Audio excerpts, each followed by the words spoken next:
Hey guys, we're back again. Leave a like, subscribe, blah blah blah blah blah blah blah. Let's get to the video. All right, most epic redemption stories in history. Robert and the Bruce. I don't know. Dyslexicness. Let's hit this. Today, we're going over one of the most epic redemption stories in history. It's 1292, and the Kingdom of Scotland is on the verge of an all-out civil war. 6 years earlier, the good King Alexander III died with no children of his own, and his only legitimate heir dies before she can be crowned. With no clear successor, 13 Scottish nobles laid their claim for the throne. The field is whittled down to two finalists, a man named John Balliol and Robert de Bruce, also known as Robert the Competitor, both of whom were descendants of the great Scottish King David I. Not trusting each other, they asked the King of England, Edward Longshanks, to come to Scotland to help decide who should rule.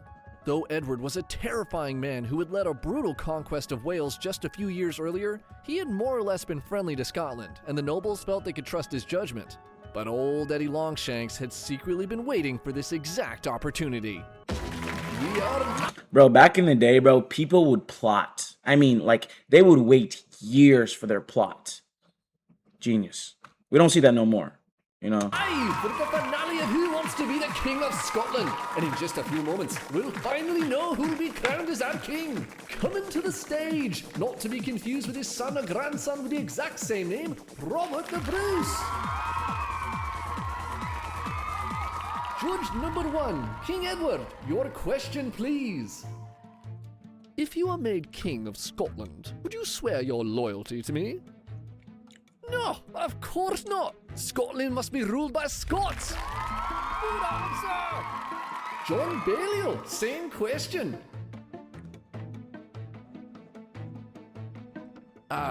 Maybe, I guess. John Balliol is King of Scotland. Wait, what? See, Edward had always wanted Scotland, but Alexander was a good king who was loved by his people. If he'd attempted an invasion earlier, the Scots would have fought tooth and nail to defend their home. But a new king, especially a weak one like John Balliol, could easily be made into a puppet, and that's exactly what Edward set out to do. Balliol was initially pumped to be the king, but Longshanks does not treat him as an equal, and time again, the new Scottish monarch is humiliated in front of his people. Eventually, King Edward demands a draft of local Scotsmen to help him in his war against the French. Balliol realizes that complying would fully admit that Scotland was nothing but a vassal state to England. With nothing left to lose, Balliol does the unthinkable and requests help from the King of France to stand up to King Edward. Word of this alliance reaches Longshanks, and he's enraged. They're a bunch of snitches back then too, huh? Hey, history never changes like that. Vassal state allying with his greatest enemy could simply not go unpunished, and so he readies his army and begins plans for an invasion into Scotland. John Balliol frantically calls upon his nobles to raise their armies to defend the homeland, but the Bruce family rejects his call. See, the Bruces were all still salty about not being the King of Scotland, and they refused to accept Balliol as their legitimate king. In response, Balliol and his supporters, mainly the Cummins clan, confiscate their lands and later attack the Bruces while they're sheltering in England as revenge for their betrayal. King Edward begins his invasion in 1296, and the Scottish armies can do little to stop him. Longshanks is ruthless, and in March, he storms his army into the town of Berwick and slaughters 17,000 civilians. The following month, his mounted knights go toe-to-toe with the best Scotland has to offer at the Battle of Dunbar, and it's another blowout. Over 100 Scottish knights and nobles are captured, and soon John Balliol is forced to surrender. In a public humiliation ceremony, King Edward rips Balliol's royal garments and leaves him standing naked in front of the crowd.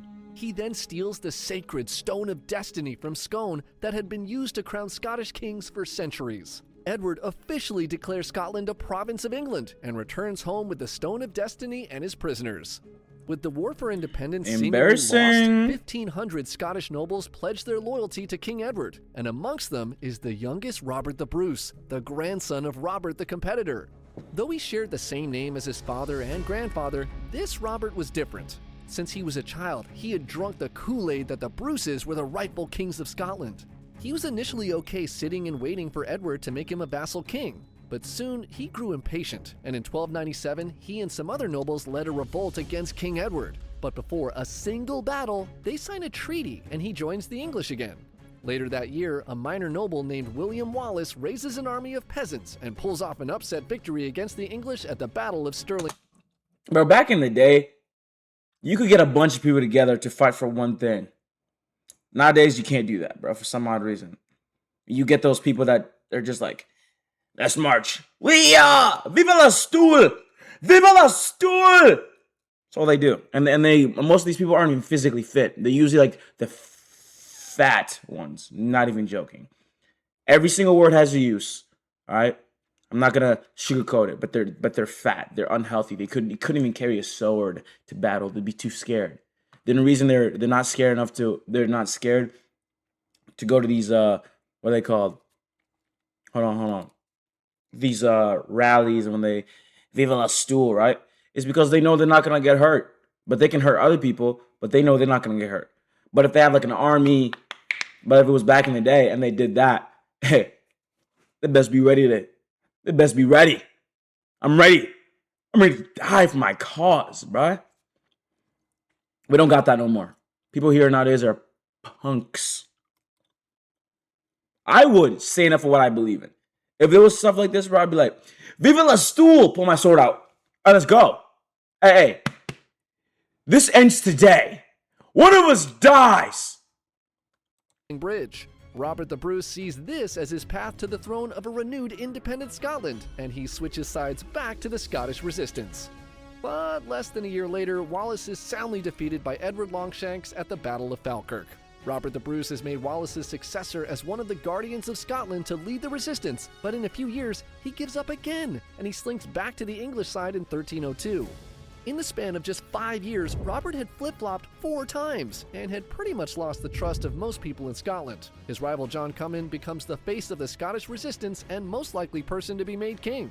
Despite nothing really going his way and technically being on Team Longshanks again, Robert the Bruce still delusionally believed that he will one day be the king of the Scots, and he secretly begins making alliances with other Scottish nobles. He even strikes a deal with his most hated rival, John Cummin. Little did he know that Cummin also wanted to be king, and he would not waste his opportunity to get rid of a potential rival for good. Cummin tells King Edward about Robert the Bruce's betrayal, and Longshanks immediately sends out orders to capture him. Robert gets word that his cover had been blown, and he takes off in the dark of the night back to Scotland. Enraged by the betrayal, Robert asks John Cummin to meet him at a church to discuss what happened. On February 10, 1306, the rivals for the Scottish throne meet in a chapel in Dumfries, and things get heated quick. "How could you? We had a deal!" screams Robert. His voice echoes throughout the holy building. The two men come to blows, and in the heat of the moment, Robert draws his sword and stabs Cummin, who falls to the ground in front of the altar. 2 of his men quickly rush in and finish the job. John Cummin was dead, and now there was no turning back. Why would you trust your rival? With what little support he had left I in wouldn't. Scotland in attendance, and without the sacred stone of destiny, Robert the Bruce is crowned King of Scotland. At long last, his wish had finally come true, but he would soon learn, heavy is the head that wears the crown. For murdering someone in a church, he's excommunicated by the Pope, and within weeks, King Edward orders his forces in Scotland, led by the Earl of Pembroke, to fly the dragon banner, a clear warning that no quarter would be given to Robert and his men in battle. No prisoners would be taken, and the survivors would be executed. Robert the Bruce finds out about the kill-on-sight orders and travels to Perth to challenge the Earl to battle. "All right, Aymer, I'm here. Let's do this." "It's kind of late, bro. I'll come out and find you tomorrow. We can fight then." "Oh, okay. We're just going to, camp over there then. Come get us when you're ready." Psych! We're ready now! Mounted cavalry rushes into Robert's camp, and they begin hacking his unarmed soldiers to pieces. The army of Robert the Bruce is caught completely off guard, and in the darkness, he scrambles to get his men prepared for battle. He mounts his steed and tries to fight, but he's knocked off and nearly captured 3 times before a small band of loyal men surround him and drag him away. The Earl of Pembroke makes good on the promise of the dragon banner, and nearly the entire Scottish army is killed or captured. Having lost everything, Robert the Bruce runs away with a handful of loyal soldiers to Rathlin Island off the coast of Ireland.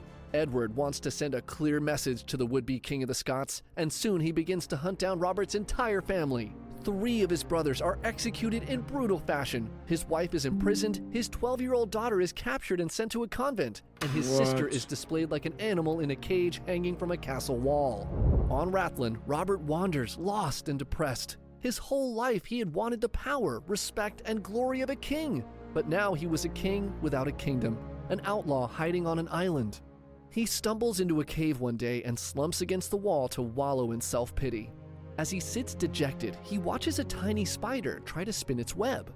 The creature crawls and attempts to jump from its ledge to the next, but it falls short and helplessly floats to the ground. Robert watches as the spider climbs back up to the same spot and tries again and again, but each time it falls short. Without realizing it, he soon finds himself cheering for the spider as it climbs back up the ledge for another try. The creature pauses for a brief moment, as if doubting itself as it stares at the ledge it had been trying so hard to reach. Don't give up. Don't give up. You can do it. The spider launches itself with all its might and soars through the air. This time, it makes it across and quickly begins to spin its web. In that moment, Robert thinks of his own life. Like this spider, he too had his own dreams that he had chased and failed at many times. The only difference was that this spider never gave up. That's facts, guys. Never give up on your dreams. Do what you love, especially if it's helping other people. Do it. Inspired, Robert thinks that maybe he too could try again to achieve his dream, but this time to chase it differently. This time, he would be a real king, a man not simply given the crown, but one who becomes truly worthy of it.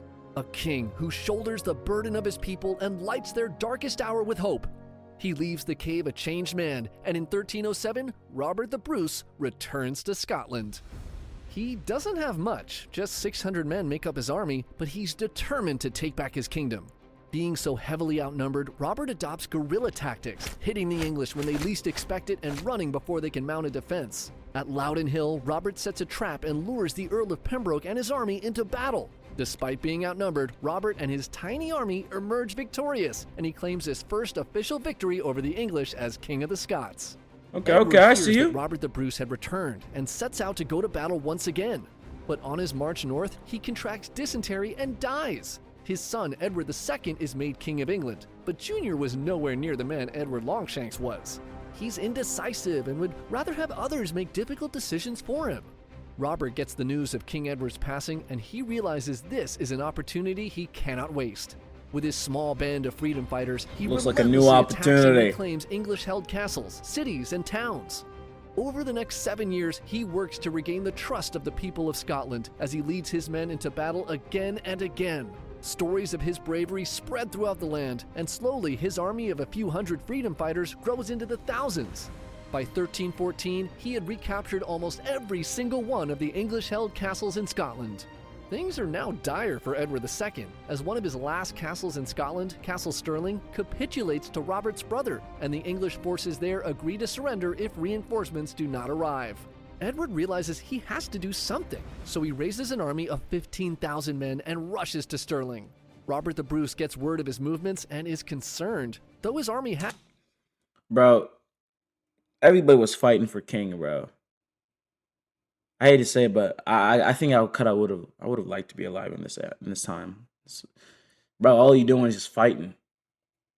You could die, but imagine if you win every time you win the war, right? There's stories written about you, especially if you're one of those goated people. Say, yeah, and he had 5 people surrounding him, right?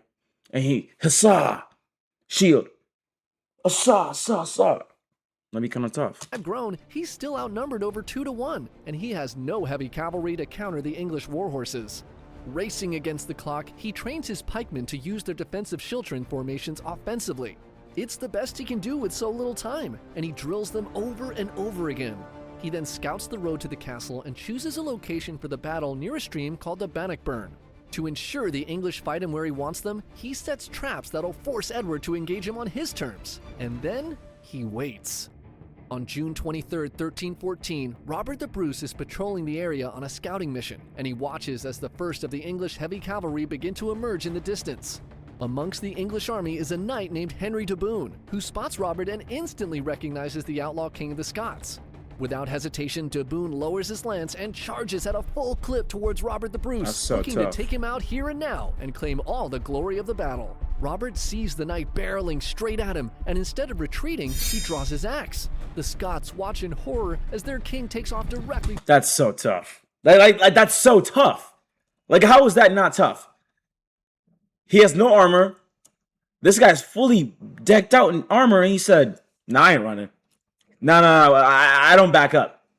I only go forward." Towards the advancing English knight. They can't bear to watch as the tip of Daboon's lance gets closer and closer to their king. But at the last second, Robert maneuvers his horse and sidesteps the knight. He rises up on his stirrups and brings his axe crashing down onto the head of Henry Daboon, splitting his skull in two. "Ha ha! Take that, you dirty..." "Oh no! You broke my favorite axe! Why'd you do that? God, seriously? This freaking sucks! Oh!" The sight of their king effortlessly taking out an English knight fills his men with courage, and they bravely fight against... I'm telling you, bro. I'm telling you this right here. If you stand up for yourself and what you believe in, other people that see you standing up will fight with you even harder. But if you don't stand up for what you believe in, and other people see that, they're not gonna help. They're not gonna help. Just like, I'm telling you, bro. I'm telling you. The much larger English army. The will of the Scots is unshakable, and they inflict heavy casualties on the better-equipped English knights. Shocked, Edward's army pulls back and sets up camp for the night. Later that evening, a soldier from Edward's army defects and makes his way into Robert's camp. "Morale in the English army is low. If you fight them tomorrow, you can win." After nearly a decade of fighting what many thought was an unwinnable war, Robert the Bruce had led the Scots to the precipice of their freedom. Despite the good news, the Scottish king knows they were still massively outnumbered, and Edward's heavy cavalry would still be extremely dangerous. Right. With the fate of his people hanging in the balance, he decides to let them have the final word. He turns to his war council and asks, "Shall we fight or not?" His generals shout back in unison, "Fight!" This is pure testosterone right now. I can feel it through the screen. And so the following day, against an army more than twice their size, 6,000 Scotsmen bravely follow their king into battle to win their independence. Robert the Bruce sends his archers out to distract Edward's bowmen, and he quickly marches his pikemen out onto the field. The English knights see this and charge. As the rumbling of the mass of horses draws closer and closer, the Scots shout defiantly and raise their pikes. Wave after wave of English knights are impaled on their spears, and they continue to march forward. Robert sends his light cavalry, and they scatter Edward's archers, giving his schiltrons a clear path forward. Despite their superior numbers and weaponry, the English find themselves pushed back, and soon they're pinned against the Bannockburn stream. With Edward's army trapped, Robert deploys his reserves to deliver the final blow, and the English knights, realizing their king is now in danger, pull him from the battlefield. The English lose 5,000 men, including 1,000 knights and nobles, while Robert's army suffers fewer than 500 casualties. The victory at Bannockburn all but cemented Scottish independence, and after 8 years in captivity, Robert's wife, daughter, and sister are traded for hostages and freed. Robert the Bruce has his excommunication lifted by the Pope, and he's officially recognized by the Church as the true King of Scotland. Though the Pope had forgiven his sins, Robert the Bruce still wondered if he could ever truly be forgiven for the horrible act he had committed in the chapel decades ago. On his deathbed, he asks his good friend Sir James Douglas to take his heart to fight in a crusade so he can be sure his sins were absolved. Robert the Bruce dies just before his 55th birthday, and James Douglas makes good on his promise, wearing his king's heart in a silver casket around his neck while on a crusade to fight the Moors in Spain. While there, he and his fellow Scots are ambushed and find themselves severely outnumbered. As they prepare themselves for battle, Douglas tears Robert's heart from his neck and throws the casket at the advancing army and shouts, "Lead on, brave heart! I will follow thee!" Dude, that's actually so tough. That's actually so tough. Ah!